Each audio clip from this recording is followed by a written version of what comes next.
So you are a US citizen that gave birth abroad. What can you do? Well, the good news is that there's consular birth. And so in this case, I want to share with you how this one family did it.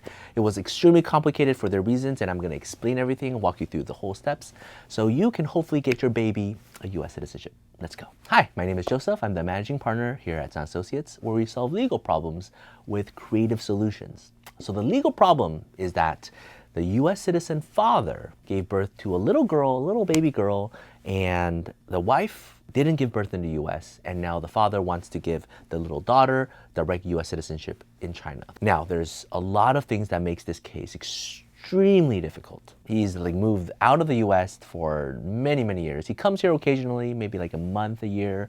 It's very rare, right? Sometimes he doesn't come for like 3-4 years. On top of that, his name's changed multiple times. We had to comb through the entire FOIA record for him, and it's like 1,000 pages plus. Maybe you're in the same situation, so let's kind of go through the case. From the moment of we filed, we dealt with the consulate on multiple steps with the request for evidence, went to the interview, and then it was approved and then got the, so it took 3 months. In the grand scheme of things, that's actually quite short because we've dealt with consular birth record stuff and it took like 6 months or a year. But let's go through the requirements. First requirement, one or both of the parents at the time of the birth of the child, they have to be US citizen. The second thing is the physical presence test for the parent. Okay, so this is just like the N600K requirement with slight nuances. I'm just gonna go with the most common one. After becoming a citizen, did you reside in the US for 5 years? In the N600K video, I already explained a lot on why USCIS and the Congress requires that. But in short, if they don't require the physical presence test, it will cause havoc on the entire US immigration world. In this case, the father has been a US citizen for,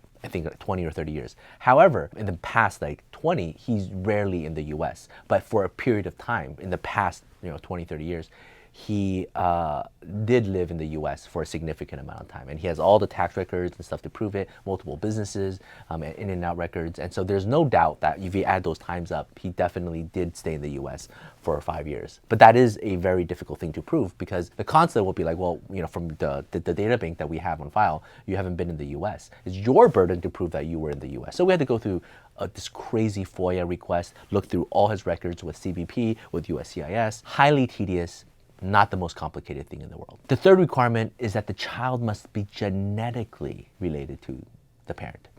Unlike N600 and other types of forms, you can petition adopted children to get them citizenship. And the applicant, which the child, needs to be under 18. That's the last requirement. Again, most of the cases that we do or we see, child is between ages of 1 and 5. And if they are slightly older, they're typically here in the US, and then we just do N600K. But if they are still there and you want to finish schooling, directly get the citizenship before coming to the US, totally doable. You just need to start early. I think the most difficult part about doing cases like this is the family history and the reasoning behind every single decision. Because it's not the clearest thing, because maybe one parent wants to do it, but the other parent doesn't. So in this case, the wife is not a US citizen and doesn't plan to be a US citizen, but does the mother want their child to be a US citizen, knowing that eventually they're gonna be apart? That's a hard decision for a new mother to make a decision on, right? They literally just gave birth to this precious thing.